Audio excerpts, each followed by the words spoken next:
How's it going, good friends? Brian from Apex Detail. This is going to be yet another segment of Mail Call where I can answer your questions directly, sent in through email that I will have pinned in the comment section and also in the description box.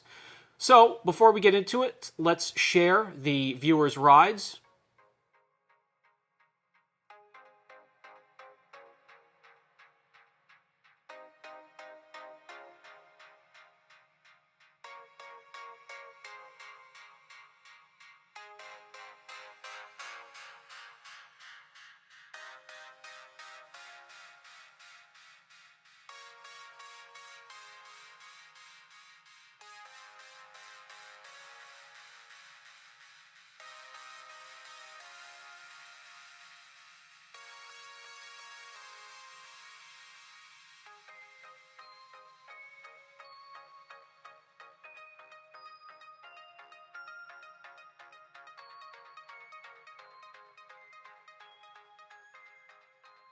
One of my favorite segments of the video, guys. All right, so we're also going to do top three, and the category for this top three is going to be metal polish. So let's get right into the questions. And the first one is from Dan, and he wants to know how I go about doing a maintenance service on my polishers, and how many times do I do it? I do it on my polishers, the ones I use regularly, that can get hundreds of corrections in a year's time. I do it once a year, and this is exactly how I do it. Okay, let's pull things apart, and the first thing we want to do is remove all the grease and any shavings. We'll take care of the ring gear first.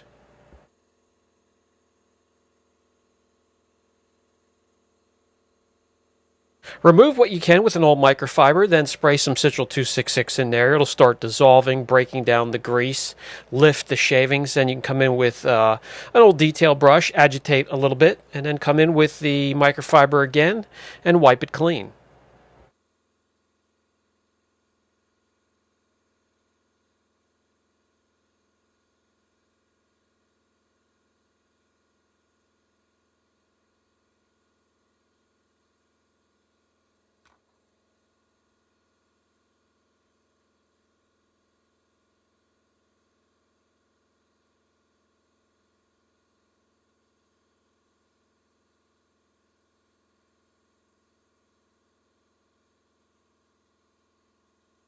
All right, finished there. Let's take care of that gear housing itself and the pinion gear. And again, we want to remove all that grease, any shavings, get that out of there. And we'll bring in the Citral 266 one more time. Spray it in there, let it dissolve what it can.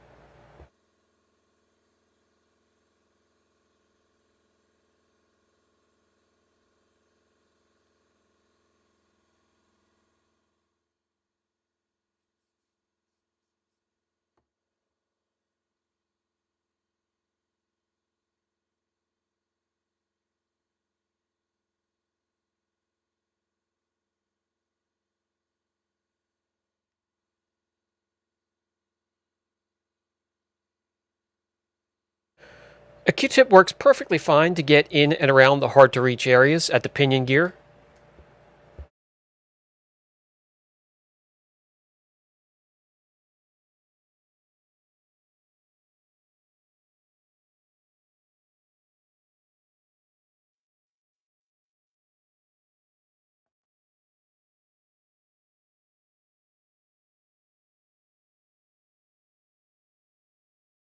That should do it. We now have it perfectly clean. We can repack it now, and for me, preferably, I like the Wolf Heads Red Lithium. May be hard to reach in some areas. Any lithium gear grease, high temp gear grease, works perfectly fine. The gears and the gearbox on a polisher will never reach a fraction of what the gears in a motor vehicle will reach. So any lithium gear grease will work perfectly fine. Pack it about halfway up before you put everything back together. You don't want to overfill it with grease. You don't want to pack it tight. Quarter of the way up to halfway up is perfect. Time to button everything up again and move on.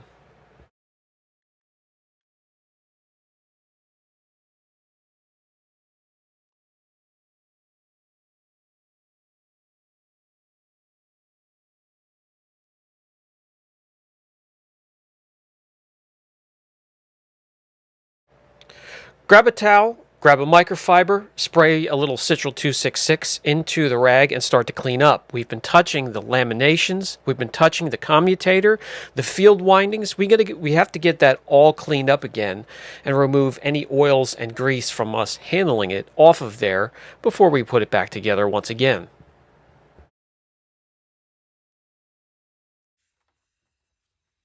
One more quick step. I'm going to grab the air chuck and forced air, blow the fan out, the plastic fan, in and around the commutator field windings, and definitely blow out any grit that's near the sealed bearings right here. Before we put the air chuck down and turn off the compressor, we're going to blow out all the other parts and vents leading in and out of the machine. That is how the machine breathes to keep it cool. It's also, there's some filters in some of those areas and some of those vents. You want to clean those off as well. Also, in and around the electronics, especially the PCB, the control center for the polisher, blow any dust away from that as well. Keep the air chuck back far enough that you're not going to damage it, however. The last order of business will be swapping out the carbon brushes. I'll do that once a year, and those are always located just north of the machine from the power trigger itself, usually right here. And normally they give you a spare set in your quality polisher kits to replace them. That's what they look like. They get placed right in there and then reset the caps.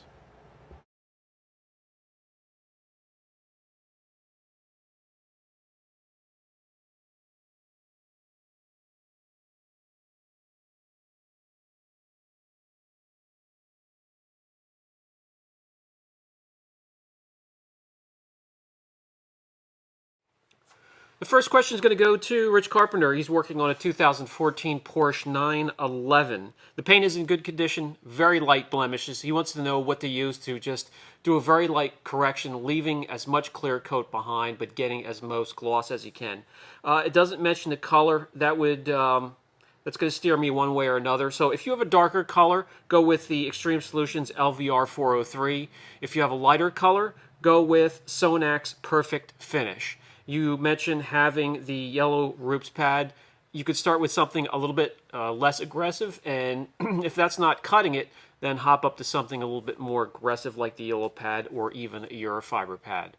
Okay, next question goes to Efren Aguirre. He wants to know what the best quick detailer would be that he can order from off of Amazon.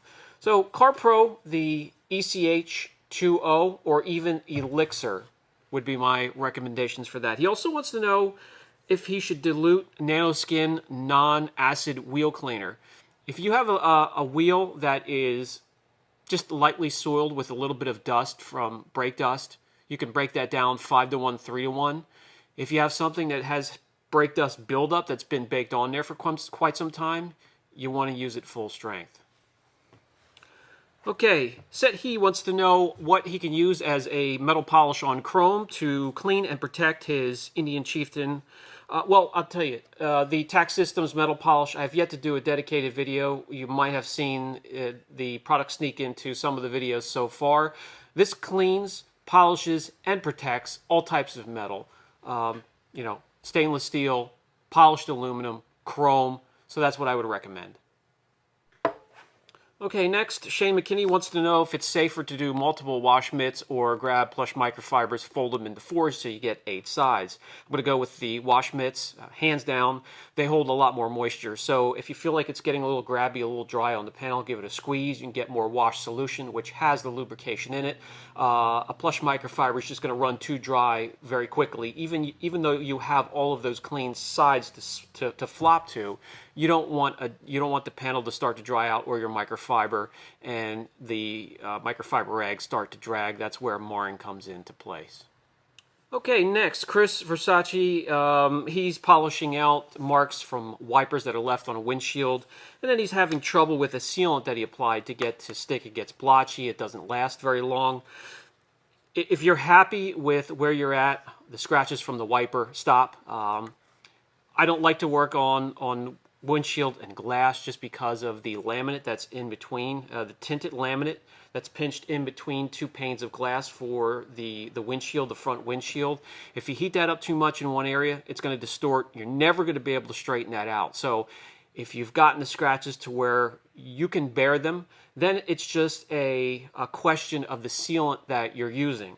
And if the sealant you're using is breaking down too quickly, losing its hydrophobic properties rather fast, go with something like this. This is the raincoat from Tax Systems that will give you the hydrophobic properties you're looking for a longer period of time. Prep work, getting the glass perfectly clean, and I have many videos on that on my glass coating videos and showcases that'll show you how to do that. Okay guys, let's get to the top 3 when it comes to metal polishes, and that is going to be number 1, Tax Systems metal polish. This is a cleaner, a polish, and also a protectant.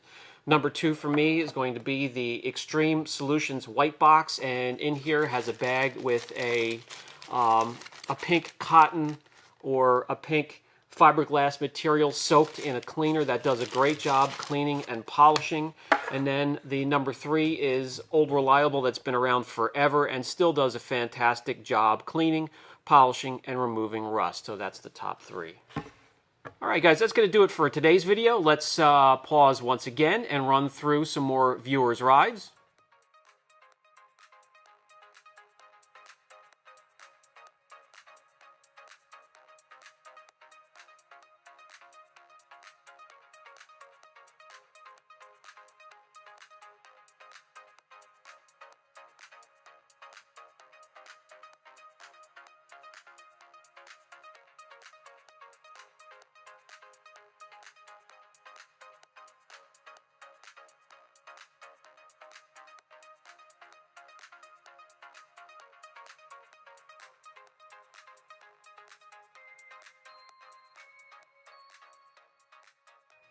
Okay, if you have any questions at all on what we covered today, don't hesitate.